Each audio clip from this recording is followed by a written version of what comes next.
अरे यार, फिर से डिजिटल मार्केटिंग एजेंसी चेंज करनी पड़ेगी। फिर से वही हुआ। कैंपेन लर्निंग फेज में चल रहे हैं, नए नए एक्सपेरिमेंट हो रहा है। गूगल एड्स पे ना लीड सही नहीं आ रही है, कल सही आ जाएंगी, सही कल सही आ जाएंगी। और फाइनली आज एजेंसी ने हाथ खड़े कर दिए। उन्होंने बोल दिया कि सर हमसे कुछ नहीं हो पाएगा।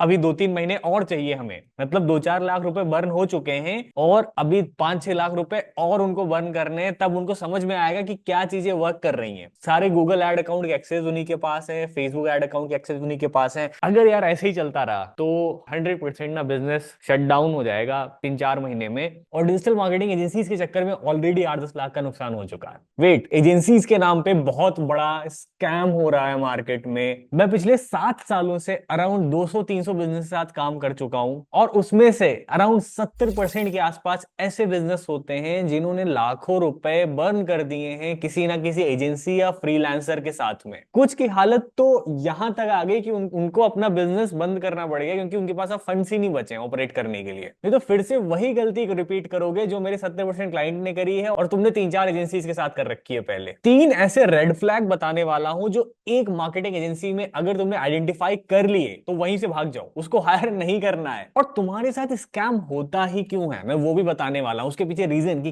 कैसे लोग इजीली तुम्हारे साथ स्कैम कर देते हैं, और क्या वो स्कैम है या नहीं है, इस पे भी बहुत बड़ा क्वेश्चन मार्क है। मैं भी वो भी तुम्हें बताता हूं। और फाइनली इन सब से बचा कैसे जाए। सबसे पहला रेड फ्लैग देखो, सबसे पहले क्या करना है। अगर तुम एक मार्केटिंग एजेंसी के पास जाते हो और बोलते हो कि मुझे सोशल मीडिया मार्केटिंग चाहिए, मुझे एसईओ की सर्विस चाहिए, मुझे गूगल एड्स चाहिए, फेसबुक एड्स चाहिए, और अगर वो एजेंसी एज इट इज उस चीज को एक्सेप्ट कर ले और उस चीज को बोले हाँ ठीक है, इसकी इतनी इतनी कोटेशन हो गई, आप ये 50,000 का बिल पकड़ो और ये आप हमें पेमेंट कर दो और कल से हम आपका काम शुरू कर देंगे, अब तो आप खुश हो जाओगे कि यार मुझे तो बहुत बढ़िया डील मिल गई। और बंदे के साथ नेगोशिएट करके 15-20 हजार का इसने डिस्काउंट भी कर दिया, अब मेरे को ये सब कुछ 30,000 में मिल जा रहा है और काम शुरू कर दे रहा हूं। तो बस अब यहीं रुक जाओ, पहला रेड फ्लैग यहीं पर है। बट यहाँ पे एक बहुत बड़ी चीज लैग हो गई। उसने आपसे ये पूछा ही नहीं कि आपको सर्विस क्यों चाहिए, आपका करंट बिजनेस का स्टेट क्या है। बस एक बार आपने कोटेशन ले ली, अब हर दिन सेल्स के बंदे का फोन आ रहा है कि सर कब पेमेंट करेंगे, कब से काम शुरू किया जाए, इसी के लिए फोन आ रहे हैं। तो मतलब उनका सारा इंटरेस्ट इस चीज में है कि उनका बिजनेस कैसे बढ़ेगा, रेदर देन कि तुम्हारा बिजनेस, उसका क्या करंट स्टेट है, उसमें क्या दिक्कत आ रही है, उसको कैसे बढ़ाया जाए, उसके बारे में उन्होंने एक बार भी नहीं पूछा। तो अगर कोई एजेंसी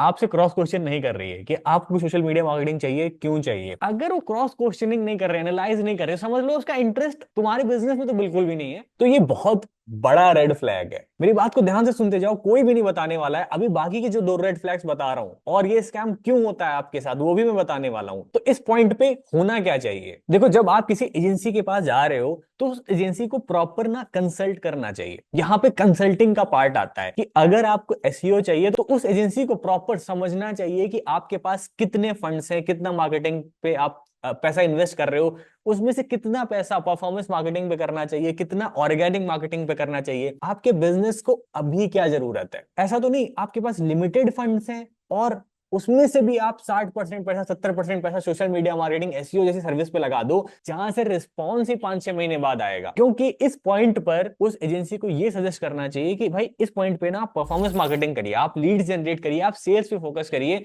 जहां से आपका तुरंत बिजनेस आए, रेवेन्यू जनरेट हो, और फिर उस रेवेन्यू को आप बाकी जगह पे स्प्लिट करो। 2023 में शार्क टैंक में भी गया था राउंड 3 तक, और वहां पर जाके मैंने बहुत सारे अलग अलग बिजनेसमैन के साथ बात किया, उनसे समझा कि भाई उन्होंने कैसे अपनी बेस्ट मार्केटिंग एजेंसी चूज करी, उन्होंने क्या ढूंढा, और कितने टाइम से वो लोग साथ में काम कर रहे हैं। और अभी रिसेंटली तो मुझे वर्डप्रेस ने भी बुलाया था एज अ स्पीकर। तो ये सब कुछ जो मैं तुम्हें बता रहा हूं, ये मैं अपने एक्सपीरियंस से बता रहा हूं, जो मैंने पिछले 6-7 सालों में सीखा है, जिसमें बढ़िया और खराब एक्सपीरियंसेस दोनों इंक्लूड है। देखो दूसरा रेड फ्लैग जिसमें तुम सबसे आसानी से फंस सकते हो, अभी हो क्या गया डिजिटल मार्केटिंग में, यहाँ पे कोई आपको डिग्री डिप्लोमा की जरूरत तो है नहीं। अगर सॉफ्टवेयर इंजीनियर बनना है, आपको जाके गूगल में या फिर किसी बड़ी कंपनी में जॉब करनी है, तो फिर वहां पे आपको तो बीटेक की डिग्री और ये सारी डिग्रीज दिखानी पड़ेंगी। बट अगर मुझे ये दिखाना है कि मेरी एक बहुत बड़ी मार्केटिंग एजेंसी है, तो मुझे क्या चाहिए, एक वेबसाइट, बढ़िया सी फैंसी वेबसाइट, जहां पे मैं कुछ टेस्टिमोनियल्स डाल दूं, कुछ नंबर्स डाल दूं कि मैं कितने क्लाइंट्स के साथ काम किया, किया हूँ, ये सब। और ये है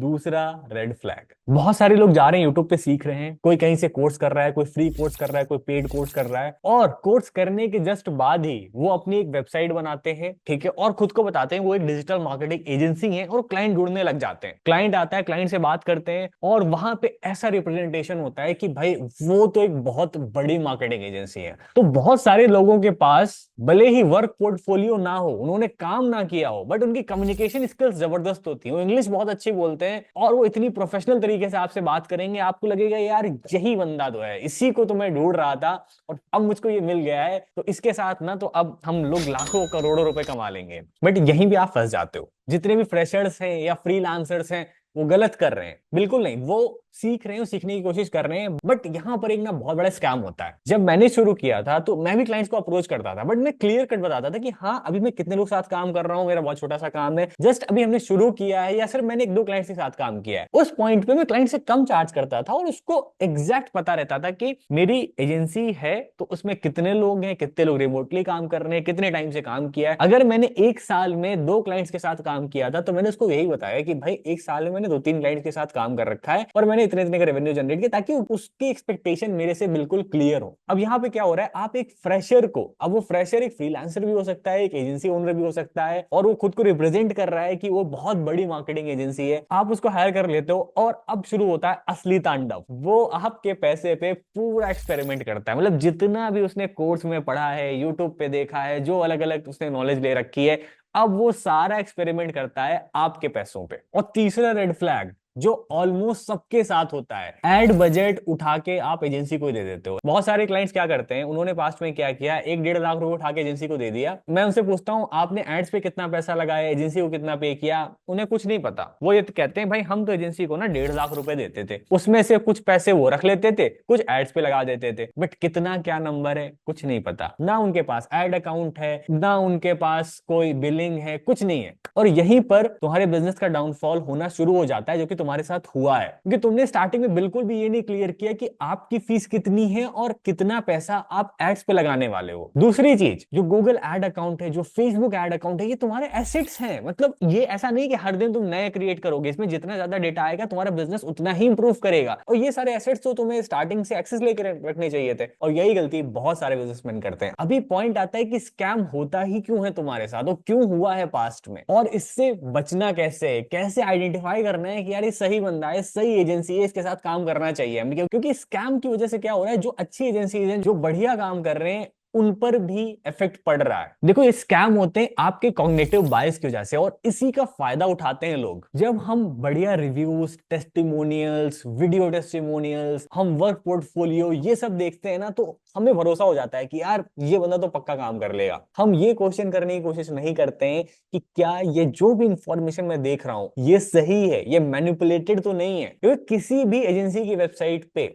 आप ये नहीं पाओगे कि वहां पे कोई खराब टेस्टिमोनियल हो, कोई खराब रिव्यूज हो, हर जगह आपको बेस्ट चीज ही दिखाई जाएगी। बट ऐसा कोई भी बिजनेस नहीं जहां पे 100% कस्टमर्स सबके पॉजिटिव फीडबैक्स हो, और यहीं पर आप फंस जाते हो। सबसे पहले क्या करो, उस एजेंसी के बारे में थोड़ा सा रिसर्च करो, देखो क्या उसने जीएसटी सर्टिफिकेट ले रखा है, रजिस्टर्ड है नहीं है, सोल प्रोप्राइटरशिप कंपनी है, प्राइवेट लिमिटेड है, एलएलपी है, क्या है, उसके फाउंडर्स कौन है, ये सारी डिटेल आसानी से पता चल जाएगी। आप उससे कंपनी से इतना कहो कि आप मुझे अपनी जीएसटी डिटेल्स भेज दीजिए, ठीक है, उसके जीएसटी नंबर से ये पता चल जाएगा कि वो कंपनी किसके नाम पे रजिस्टर्ड है। उसके फाउंडर को देखो, क्या वो बंदा डिजिटल मार्केटिंग इंडस्ट्री से है। ऐसे बहुत सारे लोग इंडस्ट्री में आ गए हैं जो पहले आईटी के फील्ड में थे, जो ऑफलाइन एडवर्टाइजिंग करते थे, अब उन्होंने देखा कि डिजिटल मार्केटिंग में तो बहुत बड़ा स्कोप है और इसी में घुस जाओ। तो उन्होंने क्या किया, अपने नाम पे कंपनी रजिस्टर्ड करा ली और शुरू कर दिया उन्होंने डिजिटल मार्केटिंग। और दूसरी चीज क्या आइडेंटिफाई करो, जीएसटी नंबर से आपको ये भी पता चल जाएगी कंपनी कितने साल पहले रजिस्टर्ड हुई है। ऐसा तो नहीं कंपनी 2-3 महीने पहले ही बनाई गई हो, उसके पहले कंपनी का कोई नामो निशान ना हो, कंपनी कितने साल से काम कर रही है। और देखो अब लास्ट में अगर वो कहते हैं कि भाई हमारे पास तो जीएसटी सर्टिफिकेट नहीं है, हमारी कंपनी तो जीएसटी रजिस्टर्ड ही नहीं है, बट वो ये बता रहे कि हमने 200 क्लाइंट्स के साथ काम किया, हमने इतने करोड़ों का टर्नओवर किया है। तो भाई अगर आपने 200 क्लाइंट्स के साथ भी काम किया है,